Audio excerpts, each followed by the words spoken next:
Bien, el tema que nos convoca hoy es Tengo enemigos que vencer. Un tema intenso, sin duda.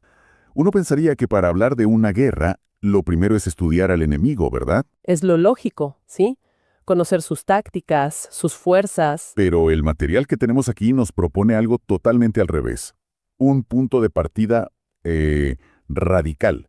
Para entender contra qué luchamos, primero tenemos que entender con una claridad absoluta quiénes somos nosotros. Exactamente. Es un cambio de enfoque total. Primera de Pedro, capítulo 2, versículo 9. Ese mismo. El texto es presentado literalmente como la cédula de identidad del creyente.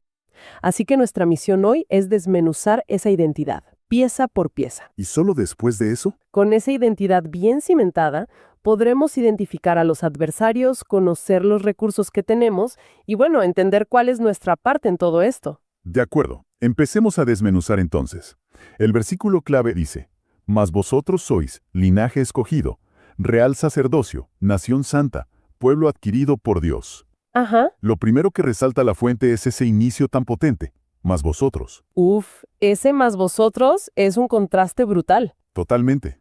Nos separa por completo de un grupo que venía mencionando antes. No somos una versión 2.0 de lo que éramos, sino algo fundamentalmente distinto. Una nueva categoría de humanidad. Una categoría completamente nueva. Y esa nueva identidad se describe con 4 títulos extraordinarios, casi como títulos de nobleza espiritual. A ver. Cada uno tiene un peso histórico y un significado muy preciso en el griego. El primero es linaje escogido, que en griego es genos eklekton. Vamos por partes. Genos, ¿a qué se refiere? Genos habla de un origen común, una familia, una raza, no en el sentido étnico, claro. Espiritual. Exacto. Todos los creyentes compartimos un mismo ADN espiritual, digamos, que viene de Dios. Y eklekton significa elegido, seleccionado. Esto nos conecta directamente con la historia de Israel. O sea, no es que seamos inherentemente mejores o que tuviéramos algún mérito. Para nada. Fuimos elegidos por pura gracia. Y la fuente subraya que esto tiene implicaciones enormes. Primero, somos producto de una decisión divina. Segundo, formamos una familia global. Y tercero, y aquí empieza el conflicto. Aquí empieza el conflicto, sí. Por ser tan diferentes, chocamos de frente con el sistema de valores del mundo, lo que la Biblia llama el cosmos. De hecho, la fuente cita una frase que me dejó pensando. ¿Cuál? Cuanto más distintivamente santo sea un pueblo, más se expondrá a los ataques del enemigo. Es una ley espiritual. La luz y la oscuridad no pueden coexistir pacíficamente. Y esto nos lleva al segundo título, real sacerdocio. Basileion hierateuma. En griego, sí. Con esto se cumple el propósito original que Dios tenía para Israel en el Sinaí, que era ser un reino de sacerdotes. Pero, ¿qué significa ser sacerdote para alguien que vive en el siglo XXI? O sea, ¿ya no llevamos animales a un templo? Buena pregunta. Teológicamente, la fuente lo resume en 3 funciones prácticas. La primera, y quizá la más revolucionaria, es que tenemos acceso directo y sin intermediarios a Dios. Se acabaron los filtros, las contraseñas, las listas de espera. Nuestras buenas obras, las oraciones. En resumen, nuestra vida entera se convierte en una ofrenda. Entiendo. ¿Y la tercera? La tercera es que mediamos la presencia de Dios al mundo. Somos sus representantes. Y ahí es donde la cosa se pone tensa, ¿no? Sí. Porque si nuestra función es revelar a Dios, chocamos de frente con Satanás, cuyo principal objetivo, según la fuente, es mantener al mundo en la ignorancia de Dios. Somos la antítesis de su misión. Esto me lleva al tercer título, Nación Santa, Ethnos Hagion. La palabra santo a veces suena un poco inalcanzable. Y por eso la fuente hace una distinción clave. Nuestra santidad tiene, digamos, 2 caras. Primero, es posicional. ¿A qué te refieres con posicional? En el momento en que creemos, somos declarados santos en Cristo. Es un estatus legal. Cuando el enemigo nos acusa de nuestras faltas, nuestra defensa no es decir, pero he sido bueno. No, claro. Nuestra defensa es, estoy cubierto por la justicia de Cristo. Nuestra posición es perfecta e inamovible. Ok, esa es la parte legal, pero hay otra cara, ¿cierto? Sí, la santidad práctica. Estamos llamados a vivir en el día a día de acuerdo a lo que ya somos legalmente. Es un proceso de alinear nuestra conducta con nuestra identidad. Y ahí es donde está la fricción. Ahí está la fricción. Hay una cita del puritano Thomas Watson que La Fuente rescata y que es genial. La santidad hace a un hombre contracorriente. Me gusta esa imagen. Vas en dirección opuesta al resto del tráfico. Totalmente. El cuarto y último título es Pueblo adquirido por Dios, en griego. Laos eis peripoiesin. Suena muy técnico, pero la idea es bellísima. ¿Cómo se traduce eso de forma más cercana? Se puede traducir como un pueblo para su posesión preciada o su tesoro especial. No la deja en un rincón. La protege, la exhibe. Esa es exactamente la idea. Y el precio que se pagó fue la sangre de Jesús. La implicación legal de esto es demoledora para el enemigo. Totalmente. Satanás no tiene ningún derecho de propiedad sobre nosotros. Fuimos comprados. El título de propiedad cambió de manos. Esta verdad es un arma potentísima contra el desánimo. Contra la acusación de inutilidad. Exacto. Para Dios, valemos el precio de su propio Hijo. Y aquí viene el giro que lo conecta todo. Porque, hasta ahora, estas identidades podrían sonar como títulos honoríficos para nuestro propio beneficio. Pero el texto dice que tienen un propósito, una razón de ser.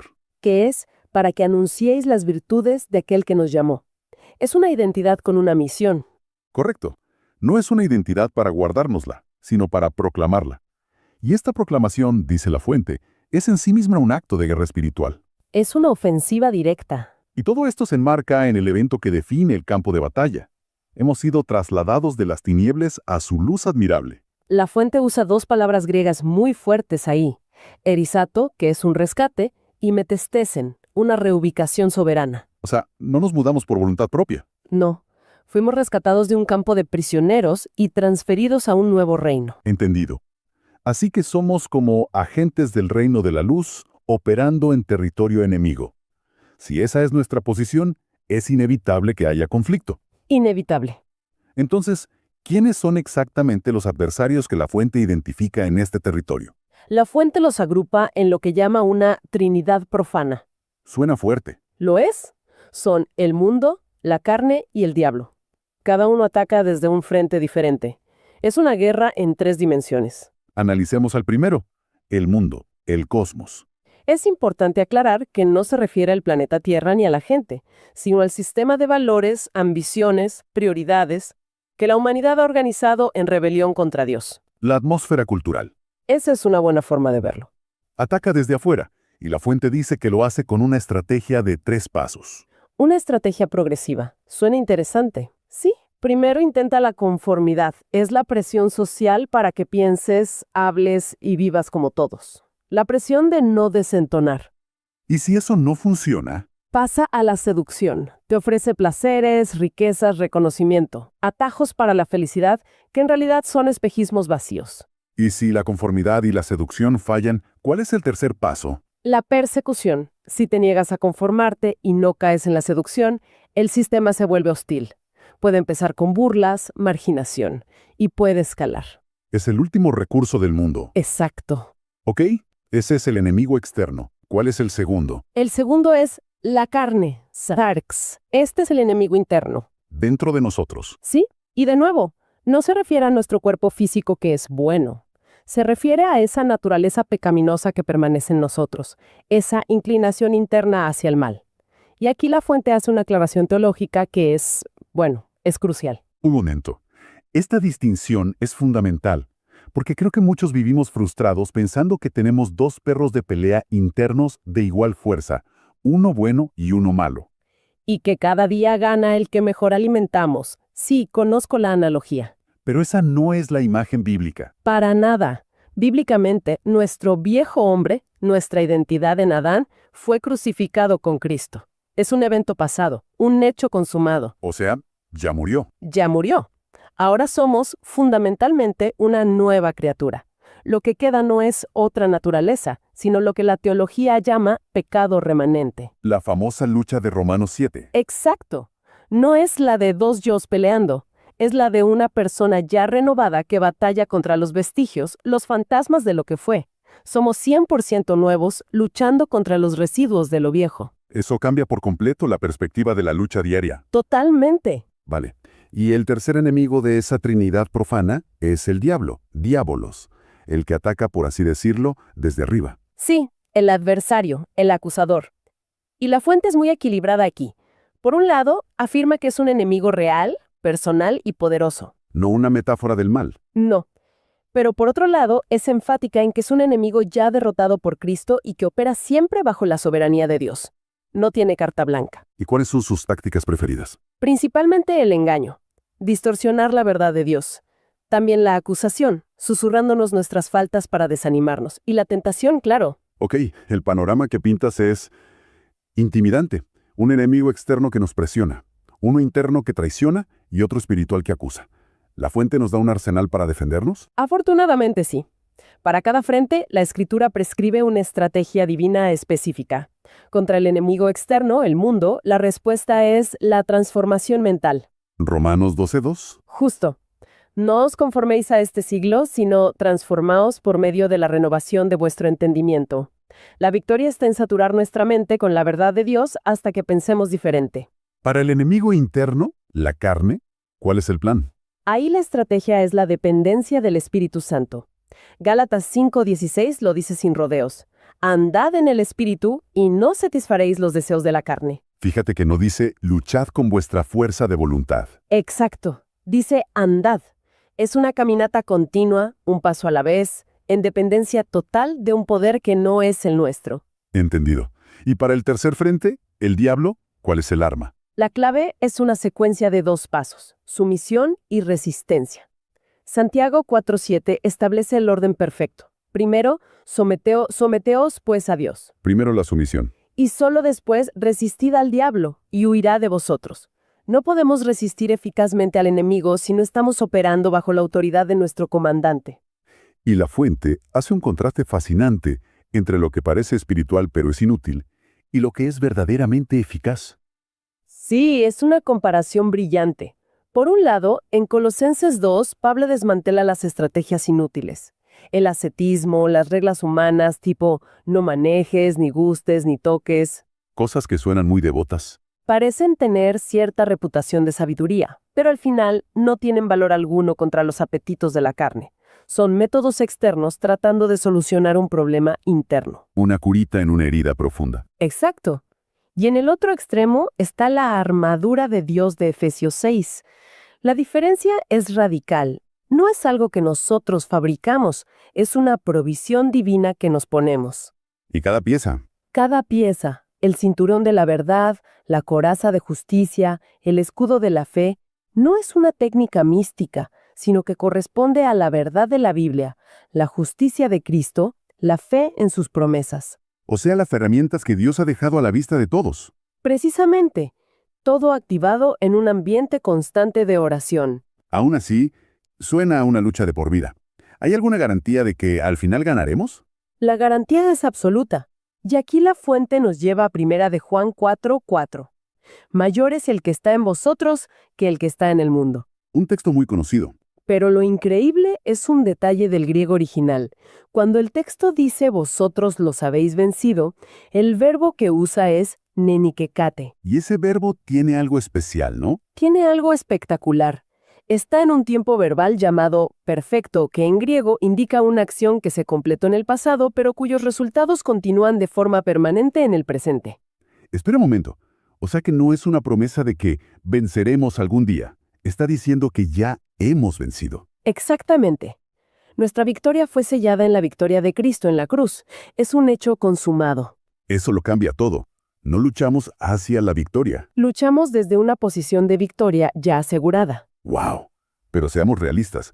¿Qué pasa cuando fallamos? Porque la realidad es que pecamos, caemos. Pierdo esa victoria. La fuente es muy cuidadosa aquí.